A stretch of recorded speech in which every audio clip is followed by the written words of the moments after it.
favourite words in the English dictionary is this word here, leverage. What is leverage? Ever more with ever less. So working smarter, not harder. Okay, another way to say it, you could say is do the work once, get paid forever, or at least a long time.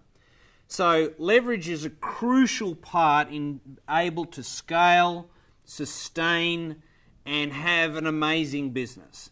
And if you do not live and breathe leverage, I'm going to challenge you, you're going to struggle to create something that you're proud of in old age. Now, I've asked you this question. What's your leverage score? So this is a participation style clip. So grab a pen because there's 4 parts to leverage that make up leverage. Let's have a look at them.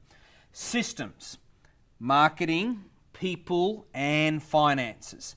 So I'm going to get you to score yourself on leverage as we go through this clip, and I'm going to give you what a 10 looks like on each of them, and also what, maybe a 1 or a 2 or a 3 looks like. Let's start with systems.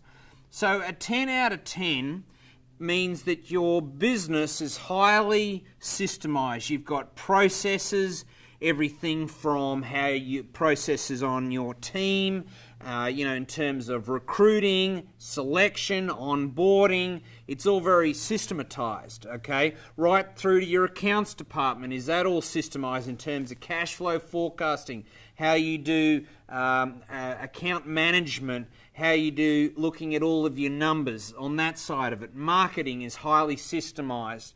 Okay, all areas of your business. There's plenty more, but you get the gist of it. If you are a stud looking at your business in all those areas, plus the ones I didn't mention, and it's highly systemized, you're going to give yourself a 10 out of 10 because you're going to say, Bruiser, we rock on that, so therefore I'm going to give myself a 10. If things are non-systematized, written down, videos, etc. If you don't have many processes that run the business and it requires you as the business owner or your team to have to crank and do it yourself and keep doing the same style tasks, etc., you're going to give yourself a pretty gnarly score there.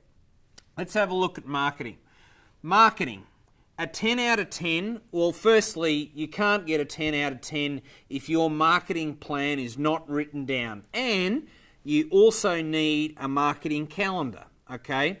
I always say this, a marketing plan cannot exist if it doesn't have a marketing calendar because it tells you when you're going to do what marketing activity and when.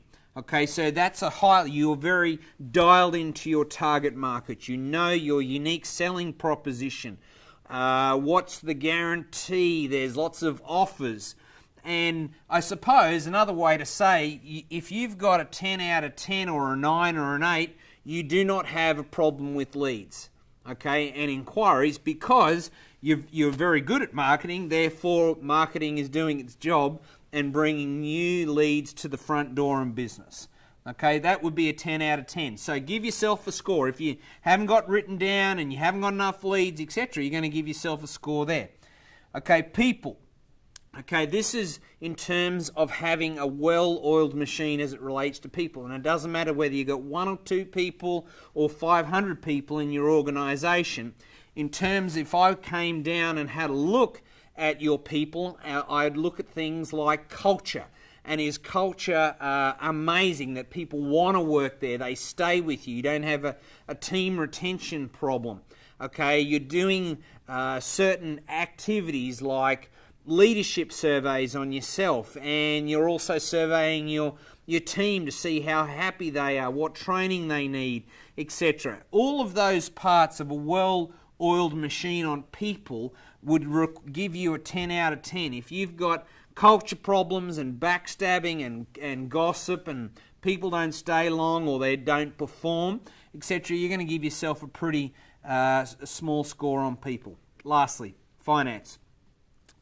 What we're talking about there is how much leverage you've got on your finances. And what I mean by that is, if you've got no cash and no line of credit or way to get cash, you're a 0 there.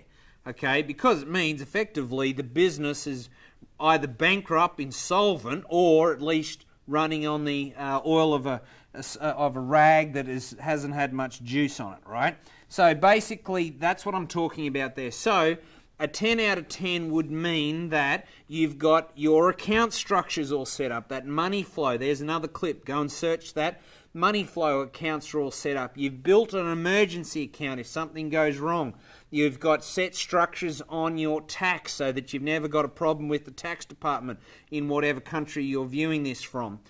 You've got a wealth account that's continually building because you're separating money from the operations of the business over to the wealth bucket, and you're getting wealthy, not only just getting income rich on your business, okay? So there's another part of it. And do the banks like you, okay? You know that you're an 8, 9 or 10 when the banks have looked at you and your history and are saying, hey, we are going to lend you money if you need it because we trust you, we think you're going to do a great job, and because you've done a great job. That would give you a 10 out of 10. So give yourself a score. Okay, and then maybe do an average across these 4 here around leverage. But once you got your score, that's one thing, all right? But what that will tell you then is maybe some areas in this next 90 days, 6 months in front of you, on which area do you need to go and to get more leverage in your business and your life. What do you need to go and do, okay? Where do you need to put more resources and critical thinking so that you get more higher scores, and ultimately what we're all chasing, ladies and gentlemen, is more leverage. I love these 4. Score yourself honestly, and let's go out and build some leverage into your business and your life.